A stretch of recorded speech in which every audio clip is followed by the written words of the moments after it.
And welcome back to the Community Game Plan, the podcast that's focusing on supporting the community, not just talking about it. My name's Eric Holman, and my I'm Vince co-host, Martin. that's Yeah, Jim over there.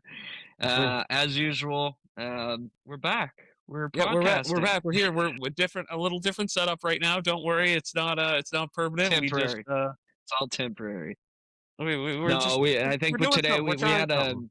we had a very important conversation that had some time restrictions, so that's why we wanted to get this out, and get this out as quick as possible. But today we just had a very interesting and very deep conversation with Carey Murphy, the executive director of Compulsive and Problem Gambling Society here in Nova Scotia. A very interesting gentleman, has a background. He's actually retired military, done quite a bit. And the best part was, well, not even necessarily the best part, but he can actually speak from a Yeah, perspective that a lot of us can't. And, yeah. he did have a gambling problem and he has come back on top. And now he's all about trying to get the word out, trying to help people, where to find the help, the warning signs, early warning signs as well. Yeah, if you're here for our usual shenanigans, please stay. You will not want to miss this fun. Although it is not. This takes a lot serious, like a more serious side than we usually end up. A lot less laughing and going Agreed. on, but it really is a I think this is a real important episode to not Very. just kind of glance over. No, and that's the thing. I think we always decided, like, we want to have some fun, some shenanigans, but we knew at some point we were getting into these deeper conversations, and today was actually a very good one, interesting one. So, again, we hope you stick around and enjoy our conversations with Carey Murphy. So up next will be our conversation. Enjoy, and we'll see you on the other side. So, now on the show, and today's conversation tackles a topic that often flies under the radar, but affects far more people than you realize: gambling harm. Not just how it impacts individuals and how it ripples through families, workplaces, and entire communities. Today, we're joined by Carey Murphy, the executive director of Compulsive and Problem Gambling Society. Carey spent years working on the front lines of prevention, awareness, and support, helping people navigate challenges that are often hidden between stigma and silence, but also come from experience to help talk about and help to see the potential of warning signs. This is an honest, important conversation about awareness, early signs, community responsibility, and how we can all play a role in creating safer, more supportive spaces. So let's get into this. So welcome, Carey. How about you give us a little brief introduction of yourself and your role in the organization? Eric and Jim, thank you for having me on. This is a very important issue that is starting to pick up some momentum now because people are seeing it in their own families, their own children, what have you. And I think that what you're doing in the community by doing these kind of shows is really important. I basically Appreciate had a that. gambling problem 30 years ago. We started with the VLTs and the casino came in and it kind of just blew my world apart because again, when you think you're a sharp young businessman, you've got everything going for you. I was exactly the target they were looking for with lots of money to spend. Um, People assume that gambling is just about the addiction side of it. What they miss out on is that it's the time from the family that you miss out on, the time of doing things with your family, with your friends, doing those sort of things that you spend on this. And that's the real tragedy. It's not the money you lose. It's not this. It's not that. Those can all be replaced. But that time you can't get back. And what I try to teach people with what I'm doing is that because I am a person who's recovered, that my goal is to show that recovery is much more attractive than addiction.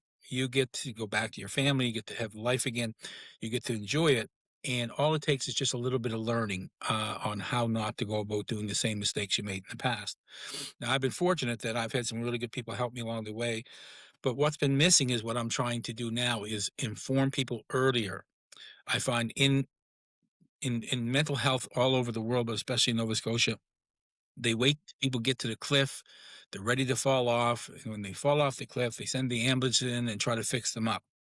My goal is to get them before they get to the cliff so that the recovery is much more doable, much easier, and much more results oriented. So that's what my goal is: go and do our information sessions to talk to people about the hidden danger of online gambling and sports betting. And at that point in time, they can make their own decisions on whether they should seek help. I was just reading some articles this morning about Ontario.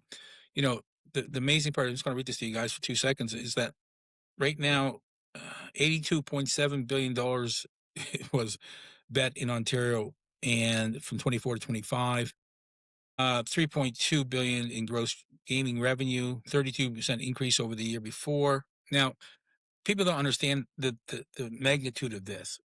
You've got very difficult economic times.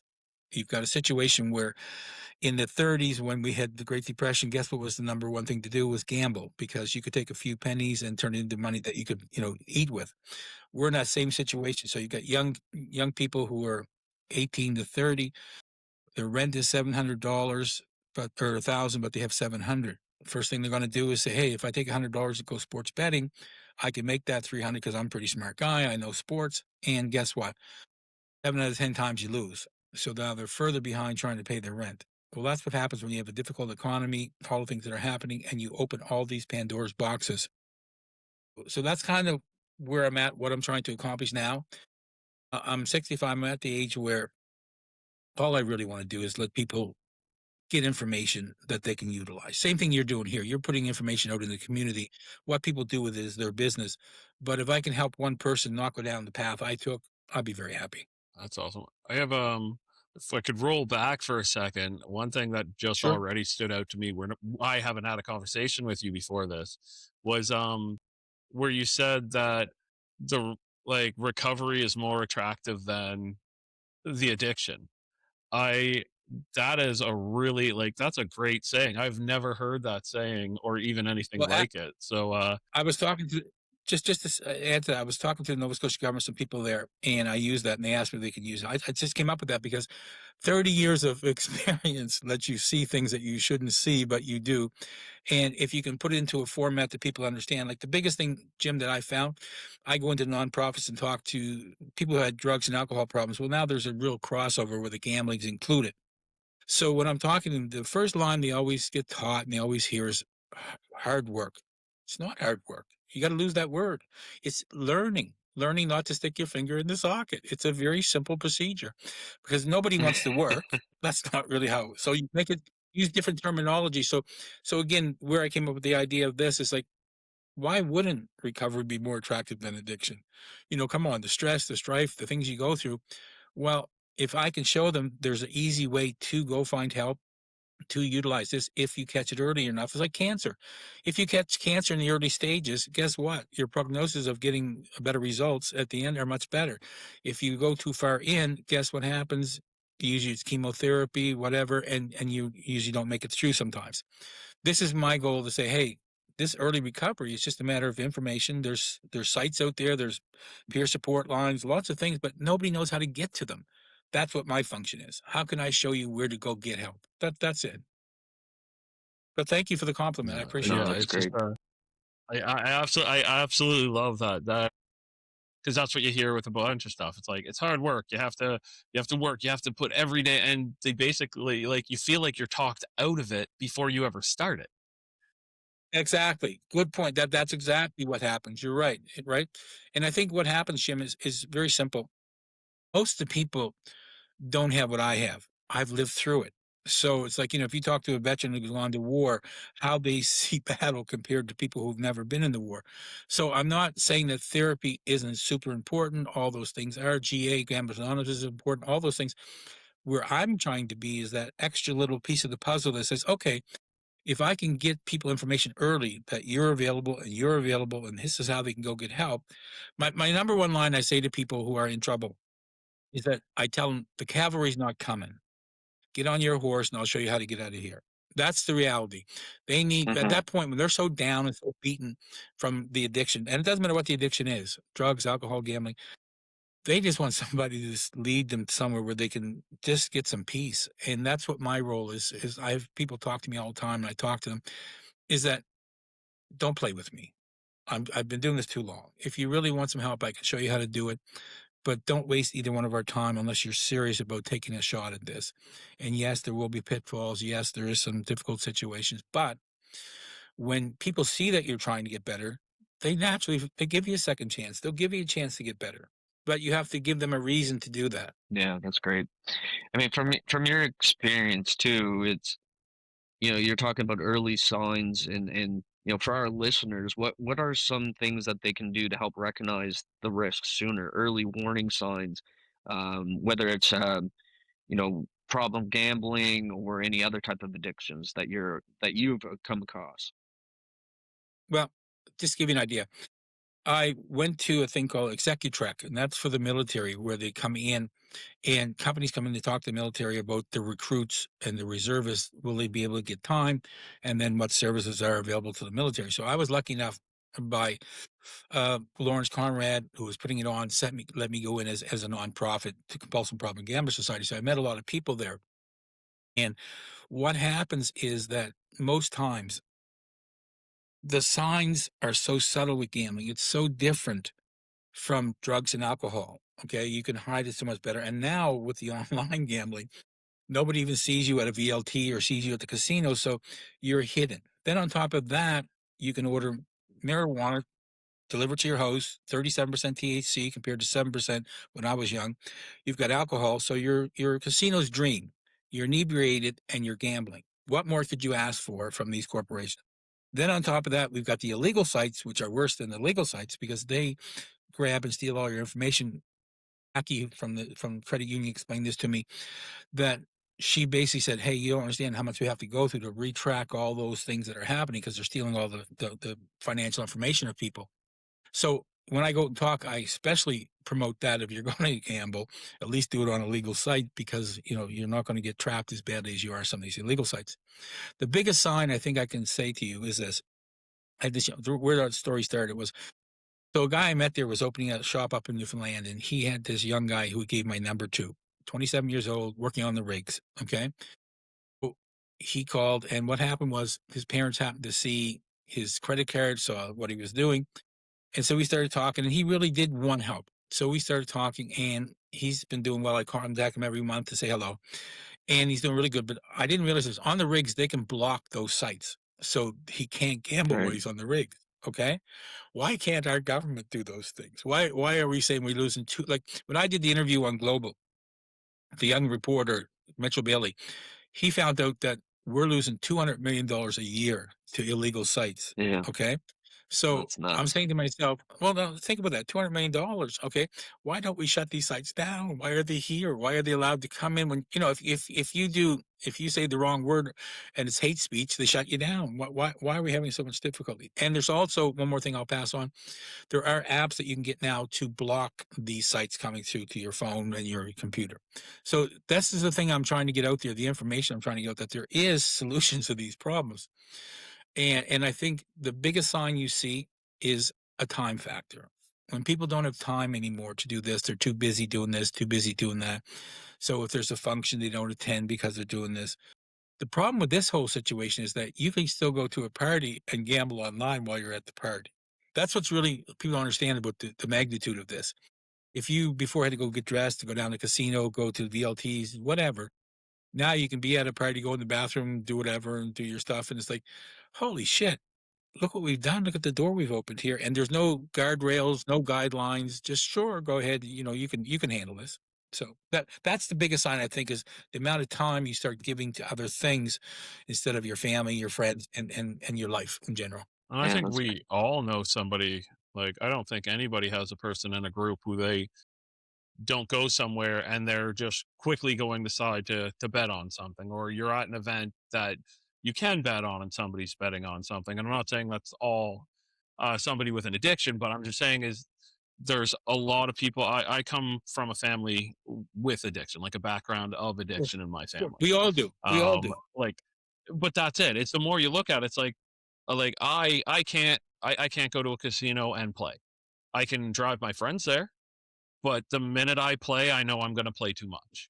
That's it. I caught that at a really young age, and as soon as I saw it, I'm like, nope, I'm done, because I knew it was going to be an issue. Like but it's like a See, Jim, personality. It's like a trait. It here's the thing. definitely is personality. But I think what I'm saying, Jim, you just hit on a very important point. You don't go in, right? You drop somebody off, you know you have a problem. I'll go Now in. the I just problem is don't play. Yeah. no, but what I'm saying is now the phone is in your hand, and if you go on, like I have a YouTube channel called Murph the Recovery Guy. Okay, well, every time I'm on YouTube watching, the first commercial comes up is slot machines, ding, ding, ding, ding, ding, ding. It's nonstop. Okay, if you watch a hockey game with your son or daughter, 8.5 minutes of that game is spent with advertising on sports betting. Yeah. Do you understand how, I mean, we're grooming these kids who are now 12, 14, 16 years old. By the time they hit 18 or 19, guess what? They think they know everything about sports. All their heroes are playing Hmm. Gretzky and that. So we're just grooming this whole generation to do this. Now, how I know that, I opened a center up in 1997. Okay, the casino is open and I had my problem. So 97. I went to Nova Scotia Gaming Corp to give us money to open a center up because they needed cover. They had the casino, everything was there, and they needed to have some kind of thing. So they put me in that position. And the biggest problem is that the guy from Spilo who makes the machines came to our center and was talking to me. And at that point in time, what they were trying to do was become more interactive with the younger generation because my generation was click, click, click, click, click, no big deal. Now you got to press this button. So we're grooming these kids from the video games because Dr. Yakovenko was on my show. And he was one of the most, he's brilliant. He's the top psychologist at Dalhousie University. He's been on CNN about the problem of addiction, especially gambling. So he said something to me that was really, really important that basically, you can open up 100 facilities, but if people don't know it's there, they don't get utilized, which is how I got the idea to be doing what I'm doing and where it's come from. But he said something really, really important about the whole thing is that at some point in time, if you open these many boxes, you're going to have issues. The old days, if you opened a casino, 4 to 6% of the population automatically became addicted to gambling. Statistically, that's where it was. Now that still leaves 94 to 96% of the population that don't have a problem. So I don't think gambling's ever going to go away. There's too much money involved. I think, Jim, you hit the nail on the head. There's people like yourself who can say, no, thank you. I enjoy too much. I don't bother. That's okay. So if somebody takes $20 or whatever amount they can afford to spend on online gambling, sports betting, that's their business. I have no problem. But from statistically speaking, that leads to more and more and more as you lose and you want to win your money back. And this is where I think a lot of businesses now want to have me come in because their staff, if they lose too much money over a period of time, guess what happens? Remember the lady who was working with the QE2 lottery, stole $400,000 supposedly, and that leads to that problem. Then you add the drugs and alcohol, the crossover addiction problems. We've set ourselves up for a lot of issues. So information is the only way to really, Jim, you're a prime example. What you just said to me is so special that you saw, identified you had a problem and you corrected it. That's what I'm trying to get out there to the world. That I can't make you do anything, but if you feel it, the information somehow your mind registered, I can't gamble responsibly. If I go in, it's going to cause me a lot of grief. So that's kind of where I'm at with this. No, It's awesome. that's amazing. I mean, it's you kind of highlighted kind of where I wanted to take us next was the community needs and the support gaps right now. Um, you mentioned back in the '90s, like there was nothing. The casino opened, and you had this idea to open your society and to help. It So was just what so it was called. are the I current? called it my dad. It was the Douglas Murphy Outreach Center opened. My father did a lot of. He was a fireman, did a lot of volunteer work, and that's kind of where the idea came from. But sorry, go ahead, Jim, Eric. I didn't mean to interrupt. Yeah, no problem. I just kind of want to lead, like, so what are our current gaps in support right now? Like, you mentioned that, like, there's the Nova Scotia Lottery, there's all these gambling sites, illegal, legal. What type of supports do we have in our community currently? Well, we have a fair amount. The problem is, again, here's where the issue is. You have peer support lines people can call. You have mental health. You have agencies and therapists to talk to about this issue. You have different groups. The biggest problem is a lot of the nonprofits who are drug and alcohol related are trying to hook on to this, and it's a much different issue. If you have an 18 to 30-year-old heroin addict or alcoholic, and you have an 18 to 30-year-old gambling addict, they're much different, and so therefore you have to give them other priorities and other ways to get better quicker. I think the biggest problem with the whole community based is that Nova Scotia Mental Health, ACL, all these places, they don't realize they just keep opening facilities, no one here, and so they don't really give me any credit or get any help to go out and talk about these issues. Say, hey, listen, I had a gentleman ask me the other day, basically, where could I go for this? And because I'm not in the loop, because I'm not a therapist, which is not what I want to be. I want to be just somebody who's advocating for this problem with lived experience, and they just shut me out. So I don't like. Why wouldn't you have a guy like me out doing what I'm doing on podcasts and other things? Why wouldn't you bring me in the fold and say, "Okay, Carey, here's this new building's opening. This is a place where you can call, give somebody a number to call." So no one's really giving me any information or including me in anything, and I've been doing this for 30 years. And you just get tired of, Yeah. I've met with the Nova Scotia Gaming Corp, their head people, and the psychologist there. She said, we have an expert witness or expert list. We'd like to put you on it because you'd be the only non-therapist on there. Mhm. And the reason is because we need to hear life experience. So what I bring to the table is different than somebody else is going to bring, and that's fine. I mean, I'm just one more piece. I'm not saying I'm the right or wrong, but the more pieces you have to give somebody who's trying to recover from something, the better chance they have of having successful recovery. That's all I'm trying to do. But I think right now the problem is they just do things for show. Let's open 4 buildings. Okay, great. There's 4 buildings sitting there. They're all empty. Nobody's doing anything. But we did do that. And here's we spent, X amount of dollars. We're losing $200 million to the bad sites. We're spending X amount of dollars for these new facilities. Nobody knows they're there. Nobody understands what they're for. And if you ask the average person, where would you go get help for gambling? They have no idea. So here I am, a usable commodity that they could work with, and we could do it together. Same thing you're doing here, okay? You're actually showing me on live podcast that here's something that's available. This why wouldn't they want Yeah. me to be talking about the things I'm talking about? And this is where I just can't get the traction, Y- and I'm trying to working on it. So that's why we're doing our own thing, trying to go into the business community. I feel Right. like you also touched a good point there. I feel like in some ways they look at addiction as addiction, and they don't look at it as one addiction isn't the same as the other. You Right. you can't say addiction is just, you can't categorize all addiction in the same thing.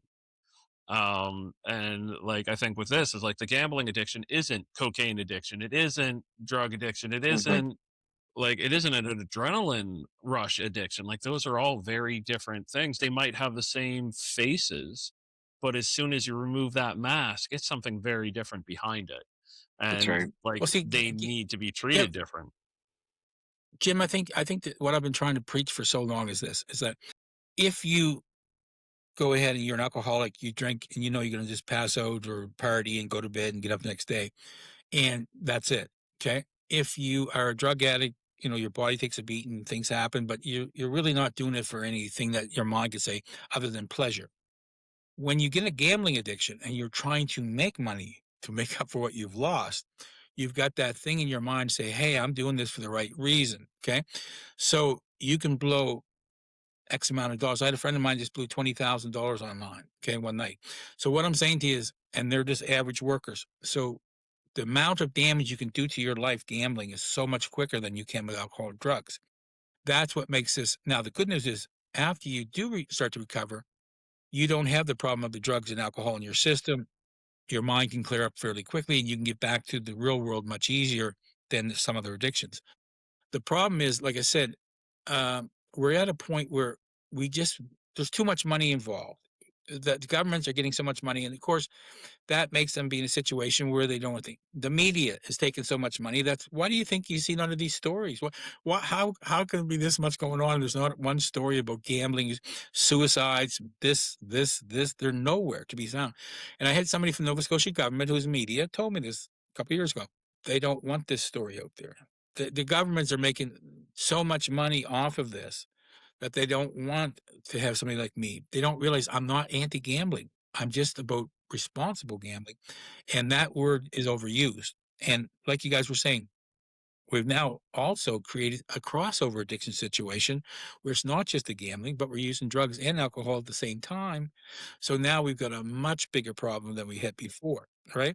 And it's just, yeah, that's where I'm at. I think what's needed most of all is somebody like myself to be brought into these functions, say, okay, you do it this way, but have you thought about this? A new idea doesn't hurt anything. Doesn't mean Yeah. you have to utilize it, but Yeah. they almost don't want me in this because I might say something they don't want me to say, which is, hey, we have to put some guardrails here, guys. You can't have an 18-year-old kid whose frontal lobes are developed and expect him to not make a mistake. We've got to give him some information. That's Yeah. it. Yeah. I really like that a lot of what you're saying is more about like you're there, but you're there with the ability to, as somebody who has gone through it, to point people towards the direction to move forward. It's more about feeding the information. It's not saying I have the cure. It's saying I can help you if you're serious. If you need help, let me point you in those directions. And yeah, That's like it. you said, I think That's that exactly really it. that is what we're doing. That's why we're talking to you. It's why we talk to specialists in any field or community members in any field. Yeah. Well, and that's one thing we say. I mean, especially with our real estate lives, is like we know a little about a lot, not a lot about a little, and we surround ourselves with professionals and experts because we can't take in all the knowledge and hold it all. So we need to have people like yourselves that are out here talking and spreading that word. Well, let's go back So and take a I look at Joe mean, one of Rogan the 15 years ago. Sorry, go ahead. I was no, just no, going to go say, ahead. look at You Joe go ahead. Rogan doing his podcast. Look at Joe Rogan doing his podcast 15 years ago. How much he's learned in those years, and how he can hold a conversation now compared to before. Because he brought like what you're doing. You brought the experts on to talk. That's the best way to put it. That's a smart idea. Yeah. One thing I'm also hearing within our conversation is there's definitely a stigma, and I think one thing that you're trying to do is trying to change that narrative around the stigma so that people can reach out. So you know, one question I kind of have leading into this is like, how can communities make it easier for people to say, "I need help," and to get rid of that stigma, whether it's gambling addiction, or drug or alcohol or anything. There's definitely that stigma. People they know they need help, or they maybe not necessarily, but they have a hard time saying, "I need help." You're right. You're right, Eric. I think that's the crucial part here. And this is why I'm trying to talk to EAP committees and make them understand that the average person is not going to go to them for help. They don't want anybody to know they've got a gambling, drugs, or alcohol if they're working in a facility. So if they have outside lines like peer support lines, places like that they can talk to, just to get a feel for where they're at. So they don't have to give any information on themselves. They just can tell their story. And those are the things that are really effective if we again advertise and let people know they're there. And this is where the biggest problem. I had Minister Comer as addiction services minister, and Dr. Hickox, who's in charge. They were doing a peer support program. I had them on my podcast a year and a half ago.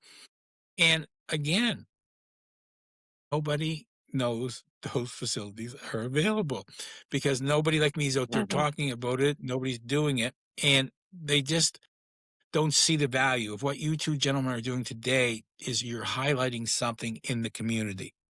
That means maybe X amount of people will see it, maybe they won't. But once they see it, they can go check out who Murph the Recovery Guy is, who's Carey Murphy, what's he doing, and all the other people that have been on your show. And I think that's what's missing is that we have this wonderful technology. We're not utilizing it. We're not getting out to the people. You know, I think for me, once I do my first information session with and I want to put a plug in for Lawrence Conrad. He's with ISS Security and Transport. They're going to be my first paying customers, where they will bring us in because they understand the magnitude of what's happening here with their employees. So I think once that's done and people start to do that, and he will promote it for me, do different things, it starts the chain reaction. I'm a 65-year-old guy out here trying to do these things. No government support whatsoever, no help whatsoever, nothing coming my way. All my own dollars being spent, and I watch money going here, there, and everywhere, just being wasted. Wasted is the better word for it, okay? Mhm. Because no one wants to really work on the real problem, which is information. Early intervention is the key to everything. And addiction is addiction is addiction within reason, Jim. What I'm saying to this when I say this, because what you're saying is true, they're different. But there's one common denominator, and that is trauma. I've come to find, I've been talking to a lot of doctors, a lot of people. I said, well, when you grow up with trauma in your life, you try to mask it. You try to soothe it. So It could be alcohol, it could be drugs, could be gambling, but that is much bigger than I even realized. It's taken me a long time to accept that truth that if you've had a difficult trauma in your life or what happened, people like to escape from it. No matter, and that's sex addiction, lots of different addictions that are out there are based on that factor. So those are things we try to communicate to people that, this is where a therapist comes into play. This is where all these components working together can help that person have a better life. Yeah, that's interesting. Oh, that's great. So you've touched a bunch about about reaching out, all the different stuff about missing time, um, as well as like keeping like the issues getting the information out there. I guess my other thing is it was brought up at one point. Just I'm pretty sure it was a conversation with Eric prior to me. Is that it's not an individual problem, that it's a community issue. You want to fill us in about your take on that? Like how the gambling is a You're community, no, you're absolutely not right. just I'll give you individuals. example. I'll give you an example. Let's say they have X amount of beds for people. Let's say, for example, people are gambling, doing things or drugs or whatever amount of addiction problems they're having. Well, guess what? That clogs up the mental health system. That clogs up the medical system. So we're in a situation where we're not adding any new beds for Nova Scotia mental health. We're not adding new beds to hospitals. We're just piling on this problem, which creates longer wait time. So if somebody wants to go into a program in order to get to see a psychologist or psychiatrist, guess what, or a therapist, it takes time, right?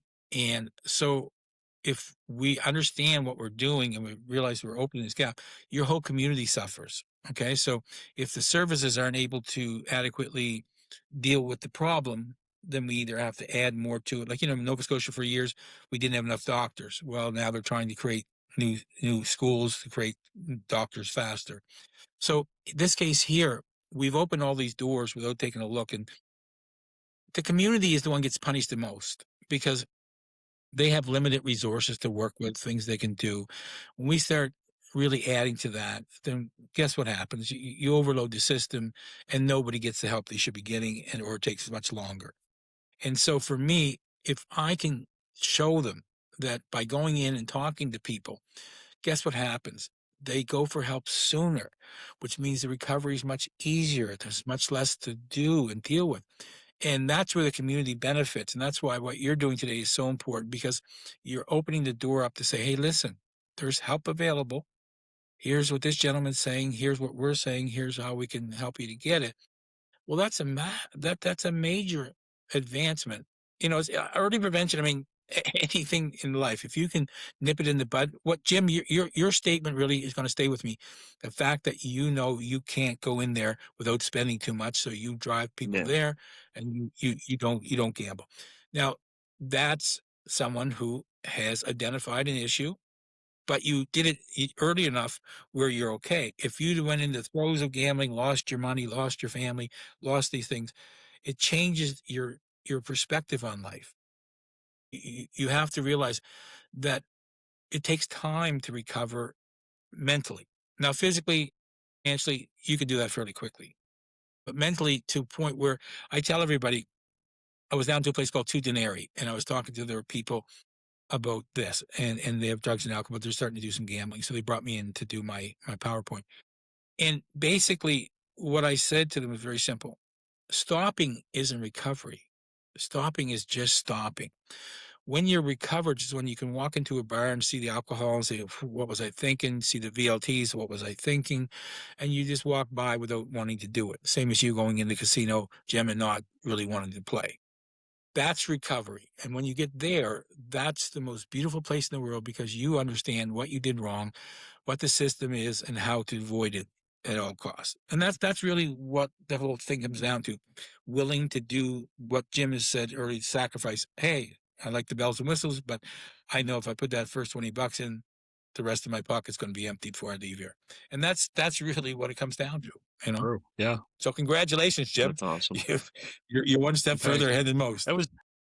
It was done a very long time ago, and it was probably the most expensive lesson at the time that I had gone through. Yeah, So it yeah. was Yeah. it it was a very quick wake up call for me. So Well, I think what happens is I was a young, successful businessman, 3 businesses, owned my own bar. Everything was going good. My wife's like ex-wife was a psychologist, and there's really you understand how invasive this is that it could attack somebody like me. Never had a drug problem, never had alcohol problem, didn't have any of those problems. But when you think you're a winner, that's who they attract. That's what they're after. The person that thinks that, hey, I'm a sharp guy, I can do this. I'm a winner. And that's exactly what they go for. And I'll tell you this quick story. When I had the center way back when, I had this gentleman come in with his brother. And they were older guys. Like I was maybe like 36, 37, and they were in their late 40s. And so the brother was just shitting on this guy, right? Just shitting on him so hard that, he did it. I said, stop. You don't understand. He's exactly who they go after. See how strong he is? He's a strong guy who believes he can win. He can do those things. That's exactly the target they want. And now you're not understanding why he was targeted because he's been a winner most of his life. And winners think that they can continue to win under any circumstances. And here you go. Now he's been humbled enough. Let's help him get better instead of you shitting on him the whole time we're sitting here. And he pulled back. He was so shocked with my attitude. And it was like, you don't understand. Addiction isn't just addiction. It's not just somebody who just screwed up. It's somewhere along the way, everybody has a different addiction. Why is that? Why is something like somebody drugs, somebody alcohol, me gambling? What causes that? Well, it's your comfort zone. Whatever makes you feel good. Like I don't like to taste alcohol, so it was never a big thing for me to go pound, booze into me. I worked at Olin's Brewery for 11 years. So that'll tell you if I want to be an alcoholic, I had lots of access. But the point I'm trying to make is same with drugs. It was never something that turned my crank. But gambling was an instantaneous hit. It was like everything I believed, and when you've got 3 businesses I was running at the time, I could go tune out and just not worry about it, blah, blah, blah. And it wasn't until you start getting to a point where financially and the time you take it from your family, you start to really look at what's happening. And most times it's too late then. The cancer is spread, inoperable. And so I was lucky I survived it. I got through it. So a lot of people want to ask me questions on the negative side. I said, listen, addiction's addiction in one way. It's going to cause you grief. So if you want to stop the grief, get into recovery. Let's see how to work this out, see how that feels. And if it feels more attractive than the addiction, then you're doing something right. It's a very simple solution. But for some reason, we keep trying to make it complicated that, oh, well, you this and this and this. And no, no, no, no, no. The first thing is you have to decide that I can't deal with this anymore. It's just too much. And so that's where I think information, guys, your podcast. I mean, honestly, whoever watches this podcast is going to get a better idea of a lot of things in your community. And look how simple this is. Take you an hour of your time, and everybody gets a better idea of what's out there. That's what's really That's missing in right. the system. That's the biggest thing, Eric and Jim, is that people just are not understanding the power of this. It's like I remember the last election, it, people sending out text messages.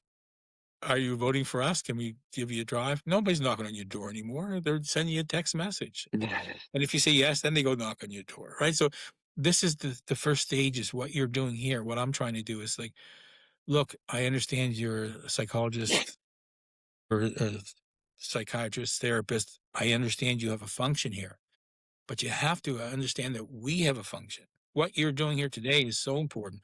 What I'm doing is so important, not to sound grandiose, but just getting the information out earlier can really help people to not go down the roads that some people have to go down, you know? Very Awesome. true.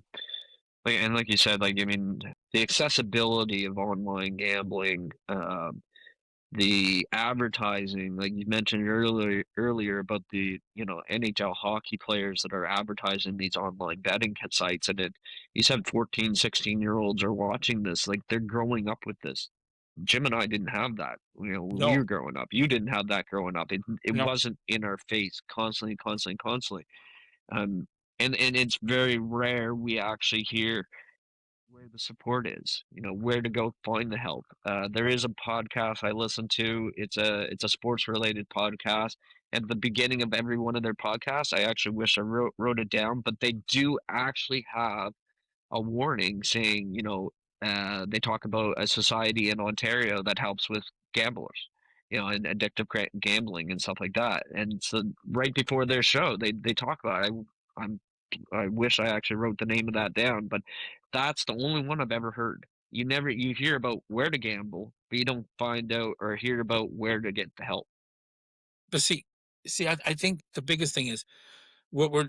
I watch a lot of podcasts, so I'm watching this guy in the States, and nothing to do with that, but you can actually bet on the elections. You can bet on anything. You can bet on the time that the egg takes to drop from the top of a building to hit the bottom.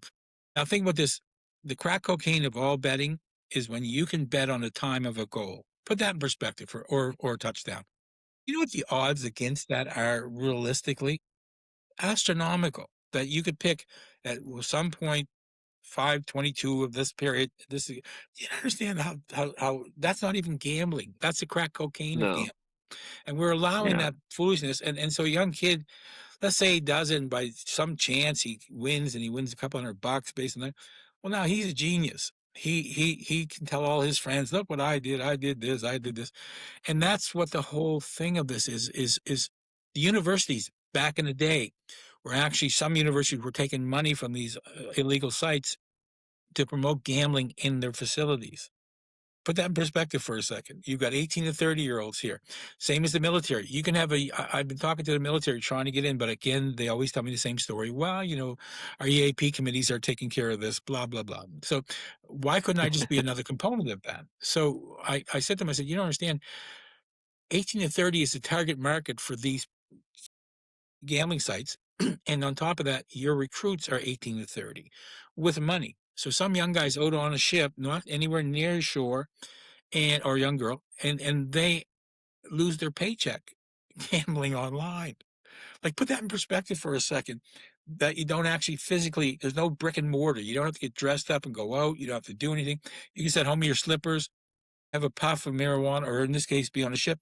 So let me put this in perspective for a second. Let's just say that these young 22, 23-year-olds are doing this and they get in over their head. I don't know if you guys ever heard of different countries that like to influence our military. Guess what would happen if they come and you think they can't? I mean, they've got their information online. They know what they're doing. They know who they are.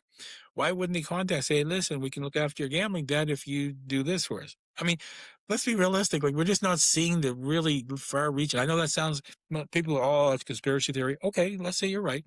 But let's say one person out of a million that happens to, and they've got all your information. They've got everything about you. You're in the military or business or where have you, and you've just lost your shirt somewhere. And guess what happens? That's when things lead to things we're just not seeing it yet. We don't see it yet. But ask the lady, like I said, from QE2 lottery, who stole the money to gamble. What do you say to that?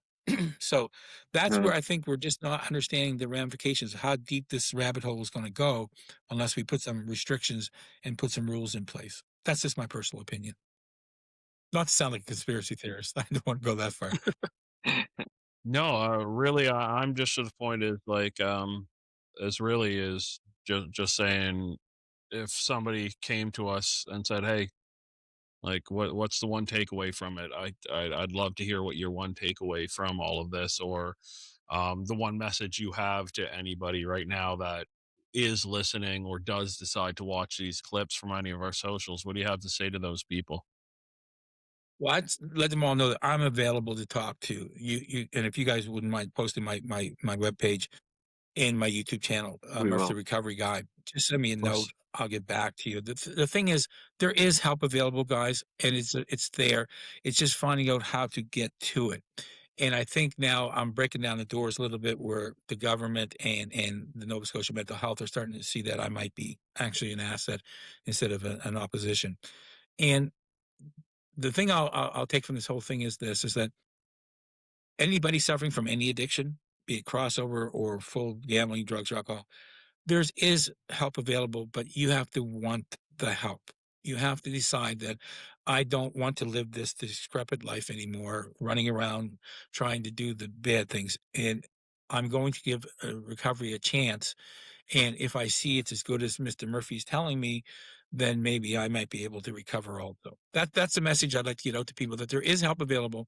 You just have to know how to find it. And I'm here, that if you just need somebody to talk to, and go with the young gentleman in Newfoundland I've been talking to, and other people I've been talking to, we're here. We're here to help. That's what we're here for. So, and continue what you guys are doing. I really love the podcast. I think it's one of those things where you guys are going to grow this channel simply because A, you ask great questions, B, you listen well, and you let the person speak their piece. So thank you very much for having me on. I really appreciate it. No, I Um, really appreciate you being here and like having this conversation. So yeah, and like I said, we'll definitely put out some resources in our bio or in our description of this on when we post it to YouTube and elsewhere. And if anybody does need to reach out, they can reach out to us. If they can't find you, we'll get them directed to you for sure, as well as any other supports that they might need.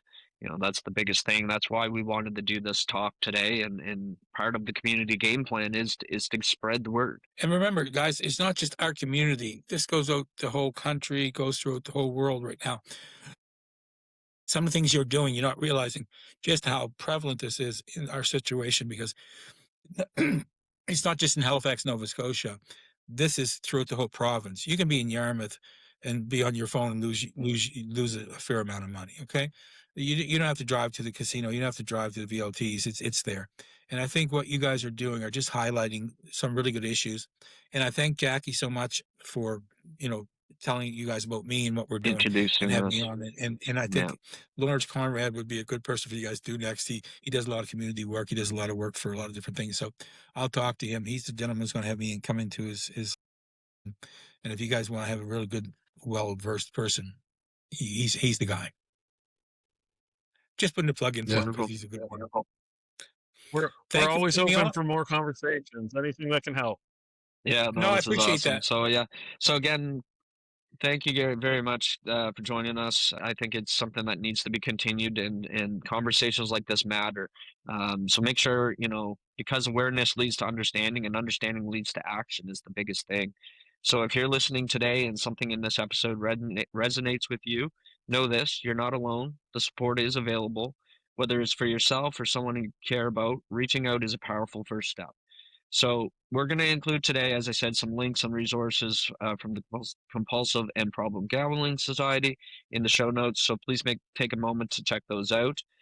If you found the value in this episode, help us spread the word by subscribing, sharing, and continuing the conversations. And reach out to Carey Murphy, if you need anything. Like you said, he's got the background, he's gone through the experiences, and that's the biggest thing. Sometimes talking to a therapist who's never been through that is different than talking to somebody that's actually been through the problems But and but come out of them just on top. just one thing, Eric. Both of those two things are necessary. That therapist definitely has a place. I have a different place, but together we may be able to make the transition from addiction to recovery a little easier. That's all. Excellent. That's great. Great. Well, again, we'll tidy things up here today. We don't want to take up too much more of your time. Thank you again, Carey. This was wonderful conversation. Definitely we've learned a little bit, and I hope that our viewers and listeners will as well. So again, thank you very much. Thank you, guys. And Jim, very nice meeting you, my friend. It's been a pleasure. So go have a great day and enjoy life. Perfect. Thanks, you too. All All right, right. so we're back. Yeah. Yeah, that was deep. That was going from last week's, like our last our last episode, which was like this, again, feel good, happy, like in our community, like like again, a real conversation, but with somebody who was doing something they're passionate about again, but it was, food. I love Yeah, food. yeah, To exactly. something like this is like that. It was such a deep, and it really, I think that's like the much darker side of life, is the things that are going on behind closed doors with people. Yeah, Like, I was thinking that. I mean, we're the community game plan shenanigans with Jim and Eric, but definitely, when we get to conversations like this, there's less shenanigans, yeah, because it is something that it's very important that people are aware of, and where to find those help, and that's what I think. What we wanted to bring today was that there is support, and the people. don't be afraid to ask or say, Yeah, "I need help." and I think that's the thing is a lot of people think you hear support, you just think therapy, and again, like you said, therapy is very important. Mhm. Um, Getting it's great, but at the same time, it's like somebody who's experienced it come out the other side and has something in place. I think that's like you said, it's a very important tool. Mhm. And I like us going out, giving all this information. It's just, it's real. It's that kind of stuff is real. And Well, like, I met with him last week, and we sat for about an hour talking and just getting to know each other and just kinda get an idea where we could take this. And, I mean, I have a half a page to almost a full page of notes that I was just when I was sitting there with him, he brought up a lot of it. The one thing that really blew my mind was that $200 million a year that leaves Nova Scotia through these online or illegal gambling sites, which was blowing my mind. Like, I knew gambling was high, and I knew a lot of people. I've known people that spend a ton of money of gambling. but Um, at least in province, it's taxed. Like well, yeah, if they go that's through like the yeah, lottery, so right? our dollars are going to our province. Like those dollars are, and but to like on that much going out of our Yeah, province as well, like is a but big but number. like he mentioned, like when he was having in his day, he had to get dressed, go physically to a casino or find the BLTs or anything like that. But now we don't. You can sit in your You just need pajamas, you can Wi-Fi sit in connection bed. or Yeah, all you need is data. Wi-Fi and some data, and you're on. Yeah, And it is addictive. It definitely can get addictive. I mean, I do have account. I started it back the last World Cup, and I was doing yeah, yeah, $2 and $5 games, like just super stupid. And then the World Cup finished, and I didn't touch it. yeah. And I that's don't think I'd touch that app for another year. Like, and I go in every once in a blue moon. Most of the time now I have to re-upload it on my phone because it's been sitting there for so long that it's it's uninstalled all itself. out. Needs to be updated and it's kicked itself off. Yeah, yeah. But I can No, see it. It's it so. I is. mean, we see it all the times. With the technology we have, our phones are so addictive that you have an addictive device, and now you can gamble, which is even more addictive. Yep. Yeah, and that's it. Like people not like there are the people who can just walk away from anything. They can be playing a fun game, they can be doing that. I'll tell you right now, there's a video game I play with my friends. And it's literally it's a turn based. Everybody gets to take their turn, then it comes around and turns get longer the longer you play. But I don't know how many times at the end of the day we'll say just one more turn and then we're done for the night. Just one more turn, just one more, and the next thing we know, it's like 1 in the morning and it's been one more turn since 11. Like Right. it's just it's there, and it's just like some people can just say no, I'm good, walk away, and others can't. And for the people who can't, like it's really good to know that without like maybe you do need therapy or maybe you just need that conversation of what is it that's triggering me kind of thing. And again, I am no specialist in this matter. um but yeah, it's like I've seen enough on the wrong side to understand. Yeah. Like, anyway, it was a great talk, great guy. Right. Yeah, Yeah. community game plan. We forgot our shenanigans that time. Well, I think we knew going down this road, when we even started, we knew we were going to have uneasy conversations as well at times. Um, but that's the whole point of this, right? It isn't. Not every conversation is easy, and but you got to start the conversation somewhere. Exactly. True enough. Yeah, well, if you enjoyed that chat, please follow us. If you're seeing this on video, we're on YouTube's. It'll be on our social media, Instagram, so Instagram, Facebook. You have other ones there. Um, yeah, like, follow, message. If you're looking to get a hold of anybody at any time that we have interviewed, please reach out to us. We will make that happen. Okay. So now we're going to take a moment and hear from a word from our sponsor. So this episode of Community Game Plan is sponsored by the real estate team because just like gambling, real estate decisions should never be made on impulse. Seriously, if you're about to buy a house because it felt lucky or because Mercury is on retrograde, please stop and call a professional. The real estate team believes in informed decisions, solid game plan, and zero emotional betting wars at the offer table. No scratch tickets, no slot machines, no all in offers at 2 a.m. after scrolling through listings. Whether you're a first-time home buyer, upsizing, downsizing, or just wondering what your home is worth, our team approach means you've got experienced people in your corner, not crossing your fingers. Yeah, so because when it comes to real estate, the best odds come from knowledge, strategy, and the right team, not luck. That's right, the real estate team, helping you make smart moves, not risky bets. And remember, the house should never win. So again, thank you from our sponsors, and back to the show.